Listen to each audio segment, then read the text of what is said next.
80,000 drones. That's the number now being whispered in intelligence circles when talking about Iran's unmanned arsenal. If even part of that figure is accurate, Iran may possess the largest drone stockpile in the Middle East, possibly one of the largest in the world. But here's the real question. If Iran launched a mass drone campaign, could the United States actually stop it?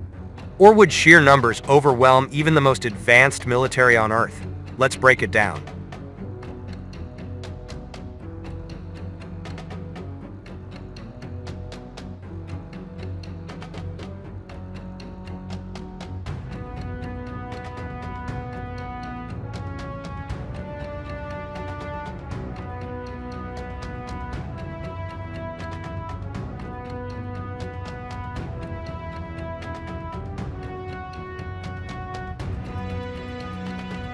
Where does the 80,000 drones claim come from?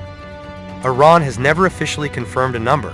However, Western intelligence estimates suggest Iran has spent more than a decade mass-producing drones, not only for itself, but also for allies and proxy forces. Key factors behind the estimate: simple, low-cost designs, decentralized production facilities, use of commercial and dual-use components, continuous wartime production experience.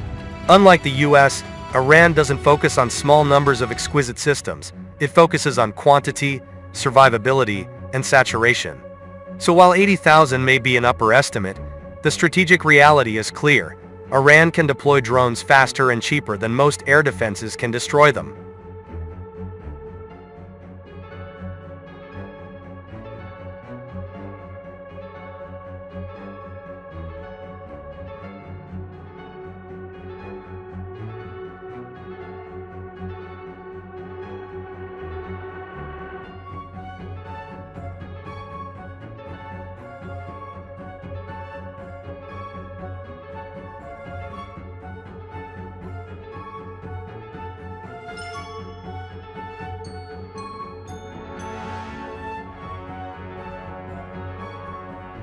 What types of drones make up Iran's arsenal?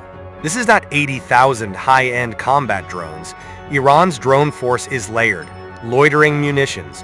Examples: Shahed 136, Shahed 238 variants, one-way attack drones. Long range, slow, low altitude. Purpose: overwhelm air defenses.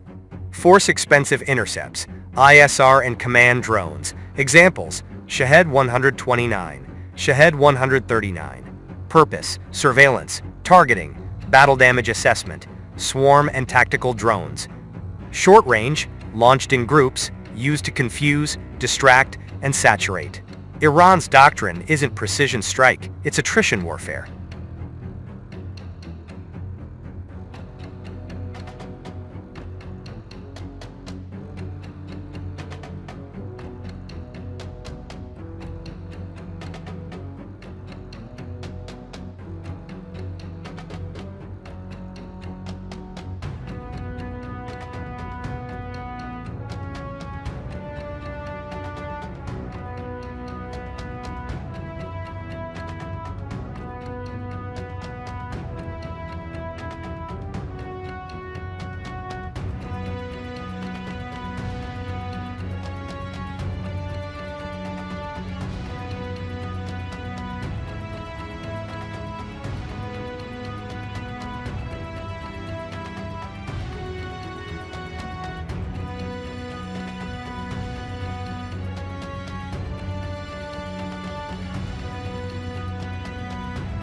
How Iran would use a mass drone attack. Iran would not launch all drones at once. Instead, it would use waves and layers. A likely scenario: 1. Recon drones map radar and defenses. 2. Cheap loitering drones trigger interceptors. 3. Follow-on waves exploit depleted defenses. 4. Missiles or manned systems strike exposed targets. Targets could include U.S. bases in the Gulf, air defense sites, ports and logistics hubs, naval forces operating near choke points. The goal is not instant destruction, it's exhaustion. CANUS defense systems stop this. The United States has unmatched defensive capabilities: Aegis destroyers, Patriot and THAAD, fighter patrols, electronic warfare, emerging laser weapons. But here's the problem: cost imbalance. One interceptor missile, millions of dollars. One Iranian drone, tens of thousands. Magazine depth. Missiles run out, drones can keep coming. Decision pressure. Saturation compresses reaction time. Mistakes become more likely. The US can intercept drones, but doing it repeatedly, at scale, over time is the challenge.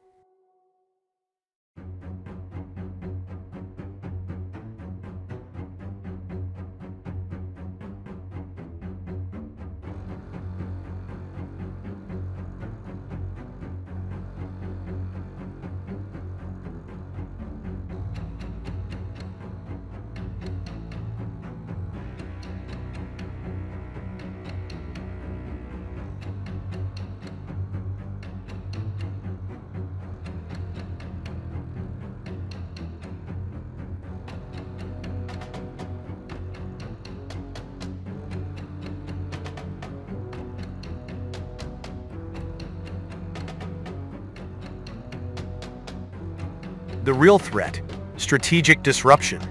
Iran doesn't need to defeat the US military. It only needs to raise operational costs, slow deployment timelines, force defensive postures, create political pressure. Even partial success could push carriers farther offshore, delay air operations, stress allied defenses. In modern conflict, forcing your enemy to defend constantly is a form of power.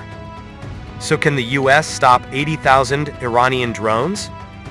Yes, with superior technology, not cheaply, not easily, not without strain.